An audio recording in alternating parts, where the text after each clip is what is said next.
Hi guys, welcome back to my channel. I'm back with another movie review. This movie was brought to me by the theaters.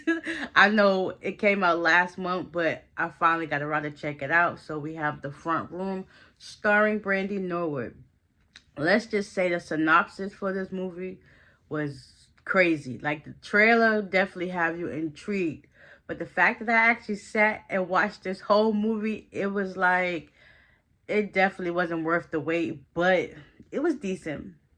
So it stars Brandy. She plays Belinda. She is a professor at a college that's studying, I think, anthropology and the Greek goddesses and all that other stuff, artifacts and stuff like that. She's studying that. And then she has her husband who's a public defender. And they don't tell you where they live at anyway. They just that, and she's also pregnant. So I guess she got tired of how the boss at her school kept giving her the runaround. So she went into the office. She kept, chalking up to like, yeah, whatever. Every time she wanted to go have a meeting with him, he's never there. So one day she got talked to the administrator in the office, and she was like, she went in there, and she was like, you can't go in there. She was like, I quit. So now it's basically the husband that's bringing in money and stuff like that. So come to find out, his father passed away. So they did a funeral, and his stepmother, I wonder what happened to his real mother. So I guess she probably died too. So his stepmother, um at the funeral was like, in his will, the father um wants he has was basically giving all this money to him, but his estranged mother, Solange, as part of the father's will, was to have him take her in. And he told his wife, like, I don't want to take her because she's weird and she made me watch VeggieTales. Ain't nothing wrong with VeggieTales. It's a freaking cartoon. You a child. Like, whatever the case may be. So eventually he was like, he don't want to deal with her. And the mom and Belinda was like, the husband's name is Norman, okay? Norman Jean. Kind of like Norma Jean, like a girl, but wait a minute. Norman Jean is his name. And Solange is his stepmother. So Belinda was like, we can really use the money. And basically it'll pay off their house. And it will help their child because now she's pregnant, I believe, with a girl. And she goes to check up on everything, make sure everything's okay. Everything went well. Solange basically was like, okay, well, I'm moving in. She basically gets to the house and things just start going crazy.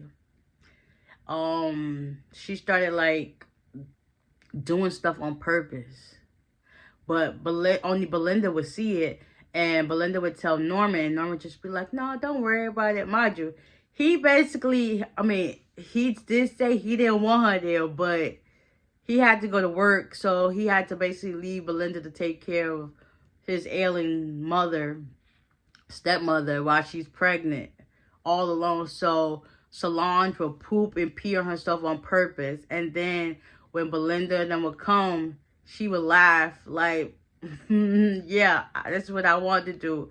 So, yeah, the first day she got there, she had an accident. And Belinda had to do it, but Norman was still there, so he helped. It was just crazy. So, over the time, come to find out Solange is a racist. And Belinda picked up on it. Norman basically was just sitting there like a bump on the log, like he didn't really care. His job was basically to bring in the money or just go to work so he didn't have to deal with his mother, basically. That's what it seemed like it was to me. And eventually it got to the point where Solange ended up picking the baby's name. She found out about their other child that they lost during birth. Yeah, because they first made up her room upstairs, but she was like, she can't go upstairs. So they end up taking the baby's nursery and making it into her room. And they was just like, doesn't it make sense? Why would you have a nursery downstairs and you're upstairs? Like, wouldn't you want your baby to be close to you within those first few months of life, or even the first 5 years of life, but okay, whatever the case would be. So they end up giving her the room. Things just started going crazy and crazy. So it came to the point where Belinda had to go get a C-section because she was doing the complications. Come to find out, when she came home with the baby, came home with the baby, Solange done changed stuff around in the house with the help of her friends. Then they started saying some prayers, some nuances, and just like, what the heck? And then Belinda screamed out, like, stop. One night it showed Solange, basically, I guess she put like a spell or something on the baby so that the baby couldn't like latch on to Belinda. So Belinda was having issues with feeding the baby. And then one instance it showed where the baby had a bite mark on her, and Norman was like, did you bite her? And she was like, no, why would I do that? And Belinda was like, it showed, look, on her arm, she got a missing tooth. That's just like your mom. It ain't got nothing to do with me. And it was just like, wow. So after that, I started watching her more closely. And then it got to the point where it was just like, okay, like, how much longer do we got to live? So now, like, it's towards the end of the movie, and all you hear is one night is Solange chanting after the baby started. No, not even afterwards. You hear Solange start chanting like, why can't I die? Why can't I die? Because she's supposed to stay with them until she died. So next, you see Norman and Belinda sleep in the bed with the baby, and then all you hear all night, why can't I die? Why can't I die? Fast forward, the next morning, the baby starts eating, sucking from her breast, and she wakes up Norman. He's like, thank God. It's like he wasn't really that enthusiastic either, but I feel like as if Solange put a spell on all of them. Like, ain't no way you that nonchalant about something that's so exciting in your child's life. Like, ain't no way. So she gets up the next morning with the baby, and they go downstairs, I guess, to get the baby ready or whatever. And she goes to check on the room, and she notices that Solange is like, so they end up having a funeral, whatever the case may be, and they end up moving. They brought all the stuff over from that house to this house, and it shows, at one point, Belinda in the car trying to run over all the things, the chair and all the ashes, but it was just like, didn't go too well. So, come to find out, she got a new job at this new school, and they moved to a new place. They also tried to, bring in the chair, and Belinda was like, get rid of it. So now at this point, Lori is now a little toddler, and she's now pregnant with twins. And still in the back of her mind, she's just like, all you hear is, why can't I die?